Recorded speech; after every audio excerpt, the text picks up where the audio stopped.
نحمده ونصلي على رسوله الكريم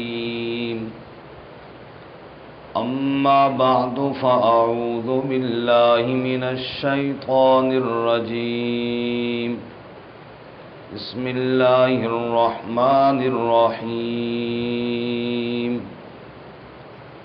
وَإِذْ جَعَلْنَا الْبَيْتَ مَثَابَةً لِلنَّاسِ وَأَمْنًا وَاتَّخِذُوا مِن مَّقَامِ إِبْرَاهِيمَ مُصَلًّى وَعَهِدْنَا إِلَىٰ إِبْرَاهِيمَ وَإِسْمَاعِيلَ أَن طهر بيتي للطائفين والعاكفين والركع السجود سبحان ربك رب العزة عما يصفون وسلام على المرسلين والحمد لله رب العالمين اللهم صل على سيدنا ومولانا محمد وعلى آل سيدنا ومولانا محمد وعلى آله وأصحابه أجمعين معزز سامعین، مسئلہ توحید کے بیان کے بعد رسالت مآب صلی اللہ علیہ وسلم کی نبوت کا تذکرہ شروع کرنے سے پہلے بطور تمہید حضرت سیدنا ابراہیم علیہ السلام کا ذکر فرمایا، اس لیے کہ ابراہیم علیہ السلام جد الانبیاء تھے اور سارے لوگ چاہے مشرکین عرب تھے یا یہود و نصارہ سب ان کو مانتے تھے۔ ابراہیم علیہ السلام نے بیت اللہ کی تعمیر فرمائی اور بیت اللہ کی تعمیر کے بعد اللہ تعالیٰ سے جو دعا مانگی وہ دعا رسول اللہ صلی اللہ علیہ وسلم کی تشریف آوری اور آمد کی دعا مانگی۔ اس لیے اللہ تعالیٰ نے آج کا جو ہمارا سبق ہے اس میں بیت اللہ کی تعمیر کا ذکر فرمایا، بیت اللہ کی عظمت کا بیان کیا، اس کے بعد وہ دعا ہوگی انشاءاللہ کل کے سبق میں۔ ارشاد فرمایا یہ عظیم الشان گھر ہے بیت اللہ۔ وَإِذْ جَعَلْنَا الْبَيْتَ مَثَابَةً لِلنَّاسِ، اور جب ہم نے بیت اللہ کو مثابۃ للناس بار بار لوگوں کے آنے اور بار بار لوگوں کے ٹھہرنے کی جگہ بنایا، ایک ٹھکانہ بنایا، پوری کائنات سے لوگ کھنچے ہوئے کعبۃ اللہ کی طرف آتے ہیں۔ اللہ تعالی ہمیں بھی بار بار حاضری نصیب فرمائے۔ اور یہ کعبۃ اللہ ایک مرتبہ جو دیکھتا ہے دوبارہ اس کا شوق ختم نہیں ہوتا بلکہ پہلے سے زیادہ بڑھ جاتا ہے۔ یہ ہے مثابۃ للناس، بار بار لوگوں کو اپنی طرف کھینچنے والا۔ اللہ تعالیٰ نے اس خطے کی محبت پوری دنیا کے مسلمانوں کے دلوں میں ڈالی ہے، اور یہ بھی ابراہیم علیہ السلام کی دعا ہے جو اللہ تعالیٰ نے سورہ ابراہیم میں بتائی ہے۔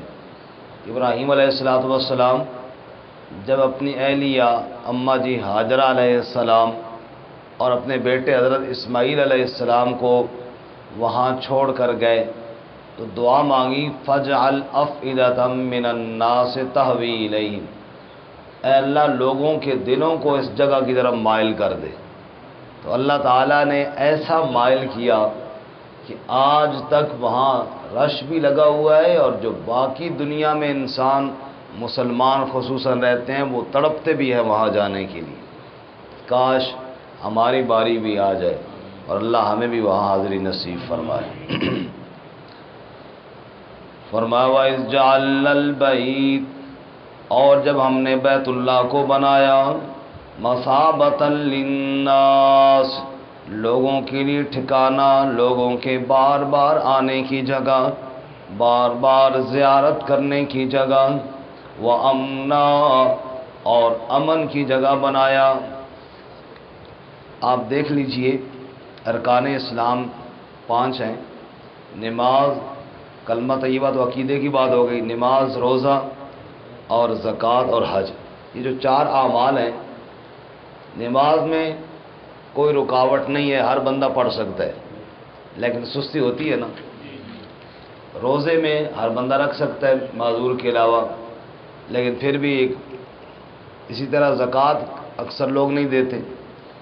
حج میں بہت رکاوٹیں ہوتی ہیں، بعض دفعہ مالی رکاوٹ آ گئی، بعض دفعہ گورنمنٹ کے کچھ اصولوں اور قوانین کی وجہ سے رکاوٹ آ گئی، لیکن اس سب کے باوجود آپ دیکھیے کہ جتنا کھچاؤ اس طرف ہے نا، اتنا باقی اعمال کی طرف نہیں ہے۔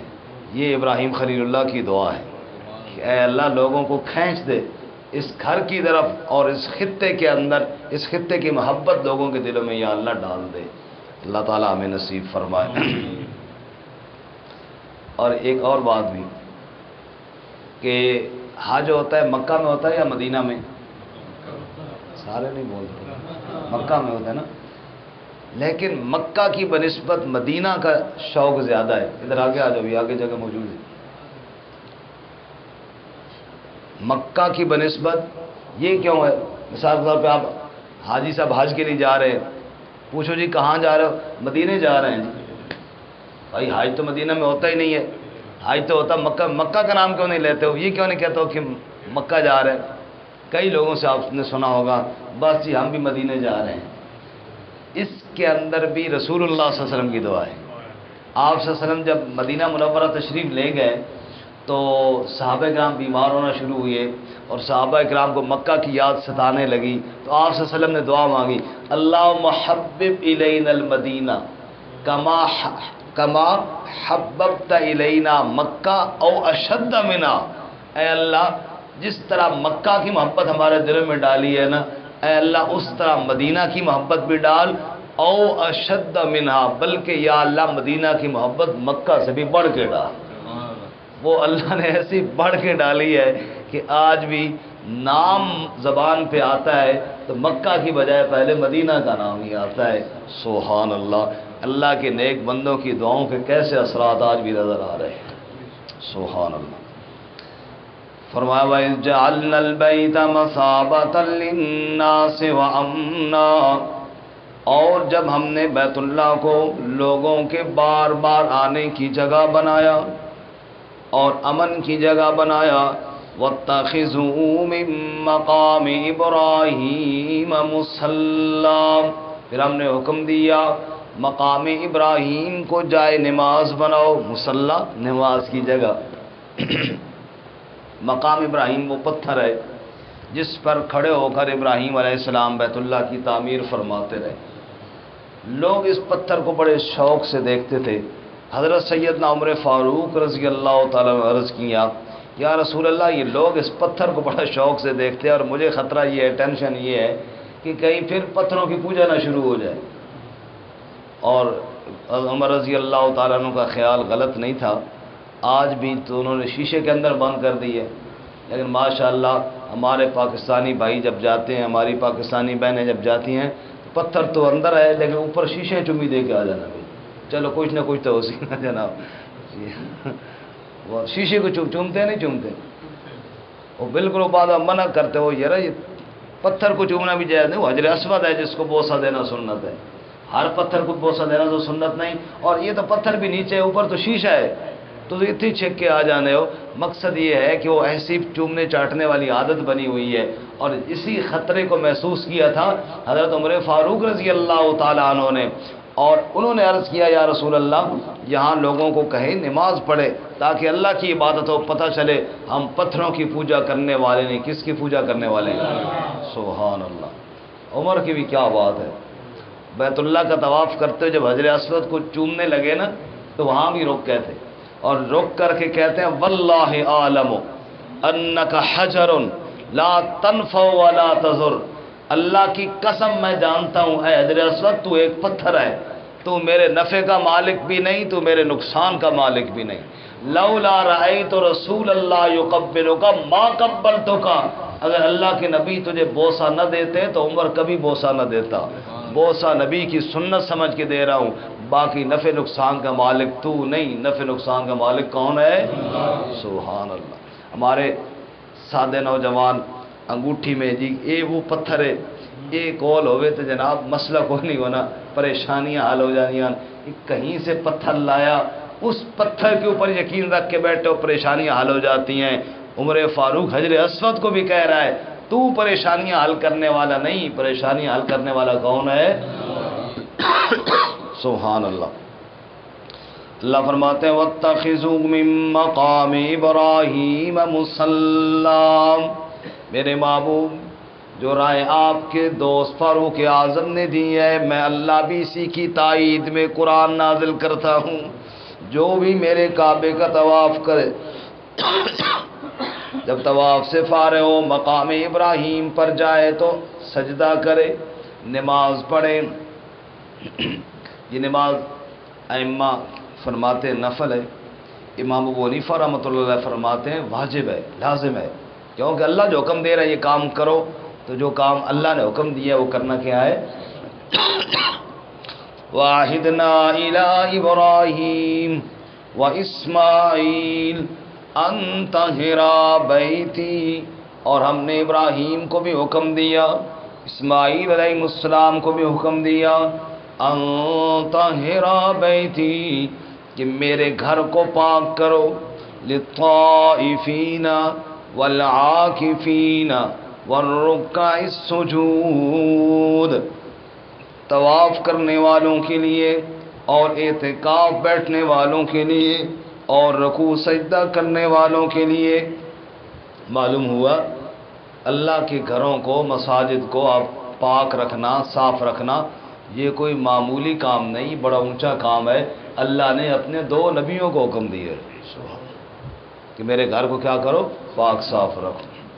وَإِذْ قَالَ إِبْرَاهِيمُ، ابراہیم علیہ السلام کی دو دعائیں، ایک آج پڑھتے ہیں ایک کل پڑھیں گے انشاءاللہ۔ وَإِذْ قَالَ إِبْرَاهِيمُ، اور جب ابراہیم علیہ السلام نے کہا رَبِّ اجْعَلْ هَٰذَا بَلَدًا آمِنًا، اے میرے رب اس شہر کو امن والا بنا دے، وَارْزُقْ أَهْلَهُ مِنَ الثَّمَرَاتِ، اور اس شہر کے باسیوں کو، اس شہر کے رہنے والوں کو پھلوں کا رزق عطا فرما۔ امن کا ذکر جی، امن کی دعا پہلے کی، رزق کی دعا بعد میں کی۔ بات سمجھ میں آ رہی کہ نہیں ہے؟ پہلے دعا کون سی کی؟ امن، رزق کی دعا بعد میں کی۔ حالانکہ ہمارا زیادہ بڑا مسئلہ تو ہم سمجھتے ہیں رزق ہے، لیکن نہیں، رزق سے زیادہ امن ضروری ہے۔ امن ہوگا تو پھر انسان چاہے 4 لقمے کھائے، 2 لقمے کھائے، جو بھی قسمت میں ہے وہ کھائے گا، لیکن اگر امن ہی نہیں ہے، جان ہی خطرے میں ہے، تو روزی کا کیا فائدہ؟ کروڑ پتی آدمی ہو، ہر وقت خطرہ ہو جناب ابھی کوئی آ کے مار ڈالے گا، تو وہ رزق کس کام کا ہے؟ پہلے امن اور پھر رزق۔ اللہ ہمیں بھی یہ دونوں چیزیں عطا فرمائے۔ اچھا، اب اس سے پچھلی دعا جو ہم نے کل پڑھی تھی نا، جب ابراہیم علیہ السلام کو اللہ نے فرمایا ہم آپ کو امام بنانے والے ہیں، تو ابراہیم علیہ السلام نے پوچھا میری اولاد میں بھی؟ فرمایا نہیں، اولاد میں جو ظالم ہوں گے ان کے ساتھ کوئی وعدہ نہیں ہے۔ اب ابراہیم علیہ السلام نے اس دعا میں سوچا کہ بھئی اللہ تعالیٰ نے پہلے جو منع کر دیا، تو اولاد میں بھی اللہ امن اور رزق اسی دیں گے جو ایمان لائے گا، تو شروع سے دعا یہ مانگی یا اللہ رزق اور امن اس کو دے جو ایمان لائے۔ لیکن اللہ تعالیٰ نے یہاں پہ بتایا نہیں میرے خلیل، رزق اور امن تو میں سب کو دوں گا۔ وہ بات ہو رہی تھی کہ امامت کی، آپ کا اونچا منصب اور مقام وہ صرف ایمان والوں کو ملے گا، باقی رزق کے لیے ایمان شرط نہیں، رزق تو اللہ سب کو دیتا ہے، چاہے کوئی کافر بھی ہو اس کو رزق دینے والا کون ہے؟ لیکن ابراہیم علیہ السلام دعا مانگتے ہیں، کہتے ہیں یا اللہ رزق دے پھلوں کا، کس کو؟ من آمن منہم باللہ والیوم الآخر، جو ایمان لائے ان میں سے اللہ کے ساتھ اور آخرت کے دن کے ساتھ، اس کو یا اللہ رزق دے۔ اللہ نے فرمایا قال ومن کفر، اے ابراہیم جس نے کفر کیا، فَأُمَتِّعُهُ قَلِيلًا، یہ تھوڑا نفع تو میں اس کو بھی دوں گا، دنیا کا نفع تھوڑا ہے نا، یہ تو میں اس کو بھی دوں گا، ثم اضطرہ الی عذاب النار، پھر مجبور کروں گا اسے آگ کے عذاب کی طرف۔ کافروں کا ٹھکانہ جہنم ہوگا، لیکن دنیا کا رزق ان کو بھی ملے گا۔ وبئس المصیر، اور جہنم برا ٹھکانہ ہے، اللہ ہماری حفاظت فرمائے۔ دوبارہ ترجمہ سنیں۔